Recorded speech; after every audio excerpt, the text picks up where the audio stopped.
Fala, seus lindos e suas lindas, beleza? Bigode na área mais uma vez. E agora, eu tô com um cara que não é carro, não é jogo, mas é Uno! Uno de Oliveira! E aí, cara, beleza? Satisfação de conhecer, cara. Cara, eu posso perguntar a história do seu nome? Ou o amor por uma marca, talvez? Não sei. Na verdade, assim, eu nasci antes do carro, né? Eu tenho 39 anos. Não parece. E o meu pai botou esse nome, mas assim, dizendo ele, porque eu sou filho único. Então, assim, ele diz que é Uno porque eu sou filho único. Mas é engraçado que toda vez que eu pergunto pra ele, pai, por que meu nome é Uno? Ele vem com uma história diferente. Então, assim, eu até agora, se eu ligar pra ele e perguntar, pai, por que meu nome é Uno? Ele vai me inventar uma outra coisa e vai brincar comigo. Mas assim, eu acho legal o nome, porque é meio que é um apelido, já é um apelido, entendeu? Pô, sensacional. E aí, assim, as pessoas me conhecem, por exemplo, trabalho na área do design, enfim. Uno exatamente por ser um nome único, entendeu? Então, eu sou filho único, é um nome único, então acho que é mais ou menos por aí, cara. Caramba. Viu, pessoal? Até no nome o cara já tem um diferencial. Sensacional, sensacional. E é Uno mesmo, não é apelido não, é Uno, o NO. Pô, que maneiro, que maneiro. Uno, conta pra gente, por gentileza, um pouquinho da sua história. Como você... eu vi um pouco do seu portfólio, tem muitos efeitos visuais, muita produção, não sei se ilustração também. Conta um pouquinho da sua trajetória no mundo da arte. O meu pai é artista plástico, né?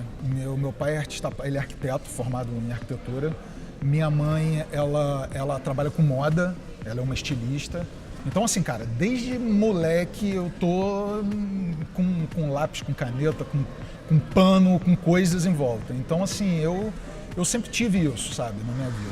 E meu pai nunca me forçou a nada, né? Tipo, não, você tem que fazer isso, você tem que ir por aí. Foi uma coisa meio que natural. E eu fiz escola técnica de edificações. O meu sonho era trabalhar com arquitetura na época. E aí eu não consegui passar no vestibular de arquitetura. Tentei 2 anos e meu pai falou assim, eu acho que a arquitetura não é tão legal, vai fazer uma outra coisa. E eu acabei indo estudar administração, que também não tem nada a ver com essa área. Mas foi legal estudar administração porque me deu uma noção de marketing, de projeto, uma noção macro de muita coisa. E lá no meio do curso de administração eu tive uma aula de economia e aí quando eu fui apresentar o projeto, eu fiz em cartolina, tudo desenhado, todos os gráficos lindos, maravilhosos, mas eles estavam errados, os números estavam errados e os gráficos eram legais, assim. E meu professor virou para mim e falou, olha, eu acho incrível o trabalho que você está mostrando, só que está tudo errado, cara, você tem que ir para uma outra área. E aí eu fui estudar design gráfico na SPM, que é a Escola Superior de Propaganda e Marketing aqui do Rio. E quando eu comecei a estudar design, eu vi que, cara, aquilo ali era o que corria na veia. Eu consegui juntar muita coisa que eu gostava num curso de design gráfico. E aí, no meio da faculdade, eu descobri vídeo, After Effects, descobri edição em vídeo. E eu comecei muito a me interessar por isso, né? Na época, a web estava começando, tinha um boom de internet, ainda não tinha aplicativo, nada disso. E eu me interessei e fui por esse caminho de vídeo, né? E no final da faculdade, eu recebi um e-mail da minha diretora da faculdade sobre uma oficina de computação gráfica dentro da Rede Globo. Nessa época eu trabalhava no escritório de design clássico aqui do Rio, né, fazendo ilustração, design de livro, diagramação, coisas assim. E aí eu falei assim, cara, eu não vou passar nunca nesse negócio. Uma processo seletivo para a Globo, deve ter milhões de pessoas, milhares de pessoas. E aí eu fui e comecei a passar nas etapas, né? E, se eu não me engano, foram 6 meses. E aí eu passei. Depois de 6 meses, era eu e mais 12 pessoas. Eu entrei na Globo para fazer um estágio, né? Que duraria também 6 meses, com possibilidade de efetivação depois. Depois eu fiquei sabendo que foram 3 mil pessoas para 12 vagas. Nossa! Isso depois de um tempo, fiquei sabendo disso. Então, assim, achievement. Exatamente.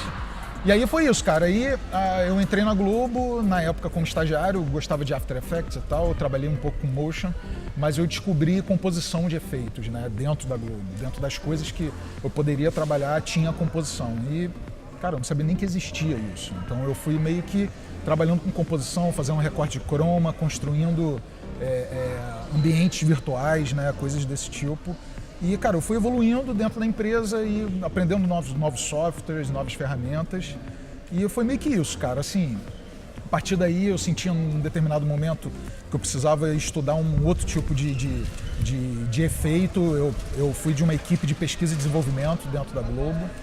E aí eu senti depois a necessidade de sair um pouco do computador, né? E aí eu comecei a ir mais para a parte de gravação, conceituação de projeto, e eu me tornei supervisor de efeitos, que hoje é o que eu estou fazendo.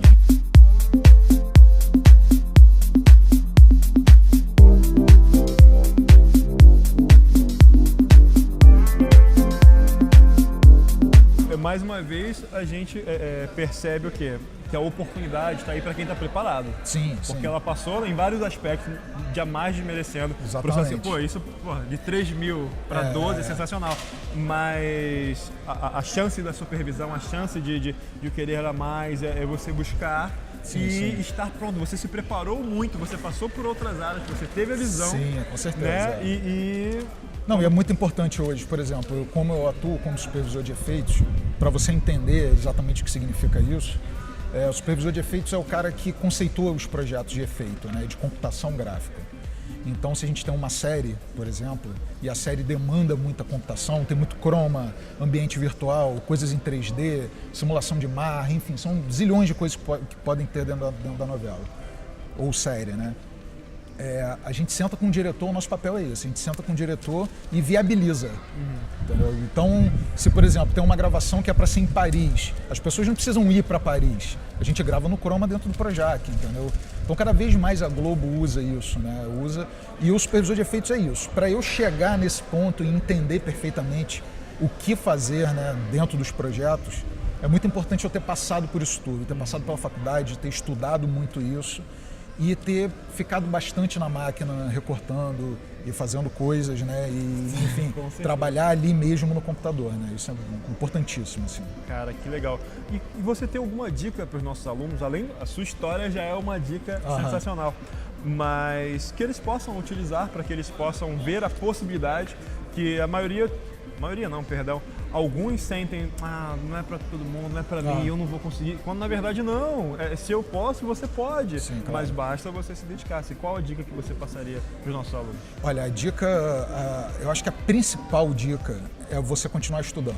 Eu acho que a nossa área, ela não é como, por exemplo, uma área de direito ou medicina. Medicina também você precisa estudar muito e continuar estudando.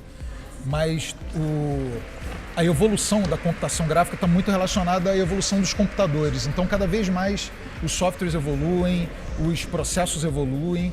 Então, a gente não pode ficar parado. A gente não tem condição de fazer isso, sabe? Então, eu acho que o processo experimental, de você experimentar as coisas e fazer coisas para você, independente de estar legal ou não estar, e você sei lá, desenhar, entender como significa o desenho, o realismo, estudar fotografia, esse universo todo, né? Porque não é só o software, né? É tudo, né? Tem muita coisa em volta, né? Então é isso, cara. Eu acho que o bom profissional, e eu vejo isso dentro da equipe, o bom profissional é aquele que não para de estudar. E isso é uma característica. Eu acho que é uma dica e eu talvez esteja elucidando uma característica. Todo mundo que trabalha nessa área, cara, estuda muito, é muito curioso, sabe, de entender os processos, sabe?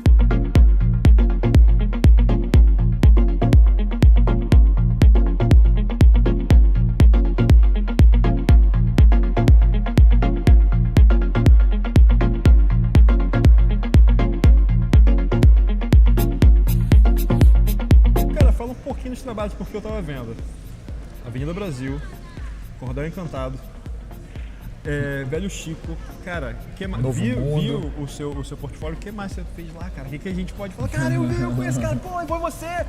O que mais você pode falar aí pra gente? Quem sabe alguma coisa que pode soltar uma farpinha aí pra gente saber uma novidade, quem sabe? Se puder, se não puder, estamos juntos. Sim, sim. Não, eu fiz isso tudo que você falou, muito com mão na massa mesmo, né? Na época do Avenida Brasil, aquele final de capítulo, né? Fiz muito aquele negócio.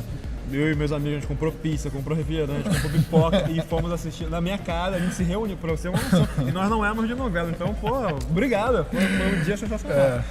Não, mas, cara, a gente trabalhou muito fazendo novela. Lá no começo fiz muito Caldeirão do Hulk, Carga Pesada, na época que tinha o Carga Pesada. O Novo Mundo, que foi uma novela mais atual, né? Eu já estava atuando mais como supervisor mesmo, não tão mão na massa, mas eu ainda botava a mão, fazia uma composição, fazia uma coisinha, isso eu curto bastante. Cara, isso tudo, né? É muito legal, cara, você estar num grupo que todos os produtos de dramaturgia da Globo passam por ali, por aquela sala. Então você, de certa forma, meio que influencia em tudo, né, que tá acontecendo e tá vendo ali.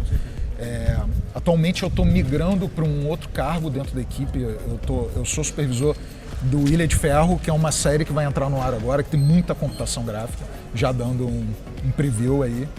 Novidade! E aí agora eu tô migrando para uma nova área que é uma supervisão geral da equipe, né?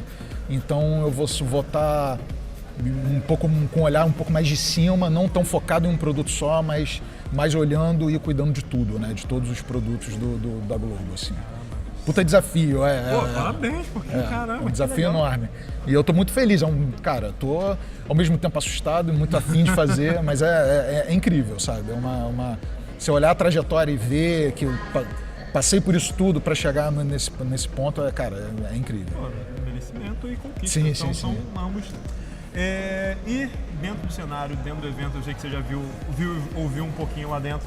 Cara, para nossa realidade artística, computação gráfica, na sua opinião, qual a importância de um evento como o Creative Week? Para todos, não só para os nossos alunos. Sim. Não, é incrível, cara. Assim, é muito importante. Eu já trabalhei com eventos, não de efeitos e coisas assim, já eventos de design, né? E eu sei, cara, do feedback que é e da importância. Eu digo para você que muito do que eu aprendi, muito da minha evolução veio desses eventos, sabe? Já fui a vários eventos aqui no Brasil, fora do Brasil, e a evolução, a troca é muito grande, né? A troca entre as pessoas, você vê o profissional, você conversar com o profissional, saber, as minhas maiores referências de design, né, são pessoas que eu vi em eventos lá atrás, quando eu estava no começo da faculdade, sabe? Então, hoje na palestra eu vou até falar sobre isso, sobre dessas referências, né? Um cara que eu vi uma palestra que mudou a minha cabeça, mudou completamente. E aí, assim, cara, eu acho importantíssimo, cara, muito importante você estar presente nisso, olhar, participar e se projetar. Quem sabe um dia você tá lá falando, sabe? E eu sempre me projetei muito, falei assim, será que um dia eu vou estar lá falando? E hoje eu encaro isso como uma grande tarefa, sabe? De passar conteúdo para as pessoas e inspirar as pessoas, né? Acho que é mais ou menos isso. Sensacional. Eu tive a oportunidade, um aluno chegou para mim hoje e falou, caraca, Bernardo, eles são humanos, sabe? Sim, cara, eles são humanos, mas você quer, como chega, saiba como chegar, mas pergunta, cara... A gente é gente, a gente come. Com certeza eles podem dar o toque. Hoje é o dia de aproveitar isso. Sim. Sensacional. Uno, cara... Valeu, prazer foi muito meu. Obrigado. Incrível, parabéns aí pelo evento, tá incrível, tudo ótimo. Cara, que bom. É isso, gente. Fiquem ligados. Creative Week, só aqui na Zion. Valeu!